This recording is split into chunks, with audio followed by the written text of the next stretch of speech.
Magandang gabi mga kababayan. Ako si Lan ng hashtag #WalkWithLan at ngayong gabi pag-uusapan natin ang pinakamalaking balita sa politika ngayon. VP Sara Duterte opisyal na nag-anunsyo na tatakbo siya bilang presidente sa 2028. I'm Sara Duterte. I will run for President of the Philippines. Boom ha? Straight to the point. Pero tanong ng marami, hindi ba maaga yan? 2 years pa bago ang eleksyon. Bakit ngayon pa? Well, let's dissect this intelligently. Hindi ito basta emotional outburst. This is calculated politics. At sa video na ito, ilang mga minuto tayo ng facts, analysis, at witty truths. Walang dilawan, walang berde, puro katotohanan para sa inyo, mga millennials, Gen Z, at mga OFWs na pagod na sa broken promises. Buckle up, hit like kung ready ka sa deep dive at subscribe para di ka mag-miss ng ganitong content. Una, let's level set. Si Sara Duterte Carpio, anak ni dating Pangulong Rodrigo Roa Duterte, naging alkalde ng Davao, congresswoman at ngayon vice president. Noong 2022, kasama niya si BBM sa Uniteam, landslide win. Pero after ilang buwan, nag-break na. June 2024 pa lang, full feud na. Bakit? Corruption scandal sa DPWH na kinokontra niya, ha? Confidential funds, issue sa OVP, inflation na tumaas, healthcare failures, at foreign policy na lalong lumalapit sa US pero di independent. VP Sara mismo nagsabi, "It took me 47 years to understand that my life was never meant to be mine alone." She offered her life, strength, future for the nation, parang line from a movie. Pero real talk, may substance yan. Imagine niyo ha, from Uniteam to enemy number 1 in less than 2 years, politics talaga. Mas mabilis pa sa change.org ang betrayal.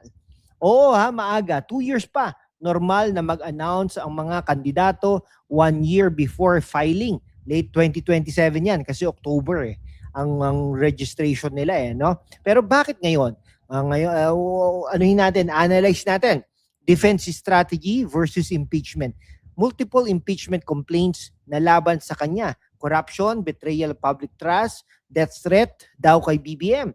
Announcement act as shield. Sabi ng experts like UP professors, early declaration stabilizes her base, deters defections, at sends message sa House. Touch me and you'll face the wrath of the DDS base.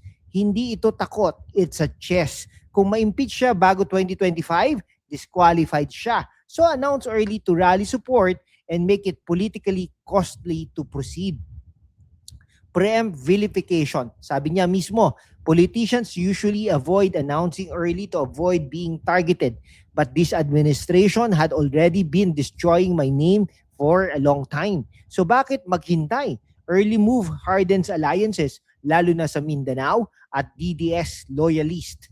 Shift narrative. Habang si Marcos Jr. nahihirapan sa inflation, crime, food insecurity, si Sara positions herself as the alternative. Apologize for helping BBM in 2022. Forgive me for aiding his win. Brutal honesty, rare sa politika. Sa mundo ng politika, ang maaga ay minsan ang pinakamatalino. Parang mag-apply ng job 6 months before graduation. Kung qualified ka, bakit hindi? Marami nagsasabi, desperado move to dahil sa ICC kay Tatay Digong, impeachment at political pressure.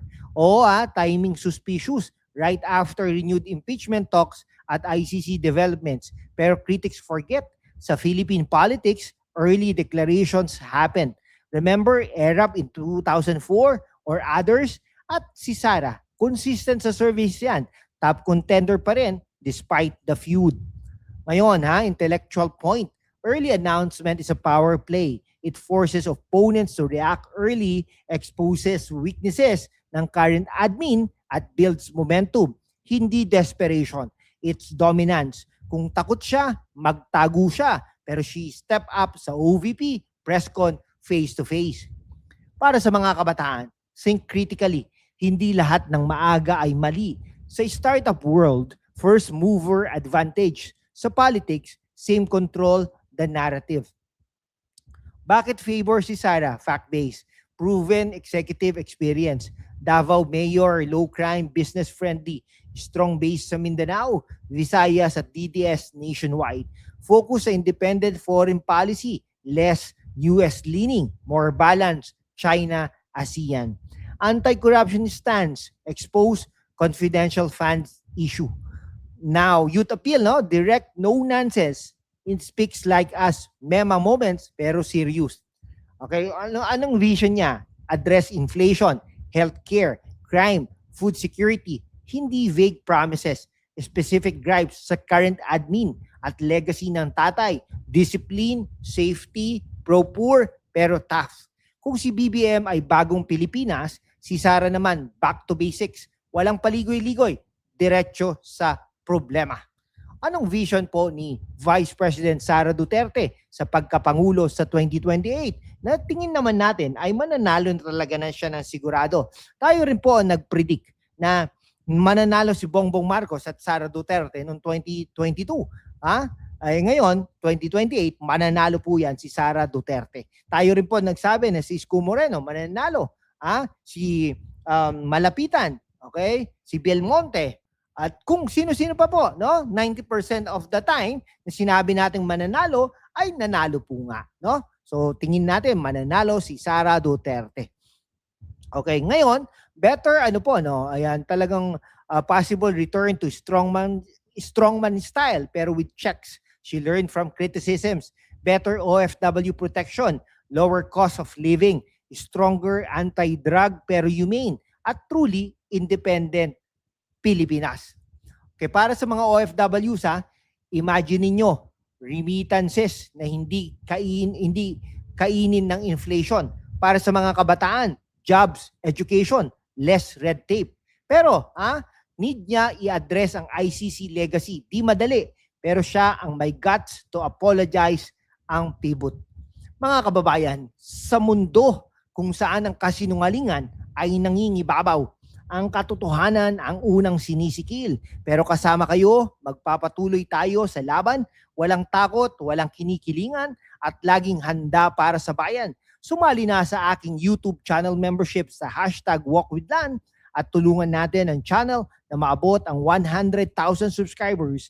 Ang inyong suporta ang susi sa kalayaan natin para ipagpatuloy ang pagbabalita ng katotohanan. Salamat at kita-kits sa laban.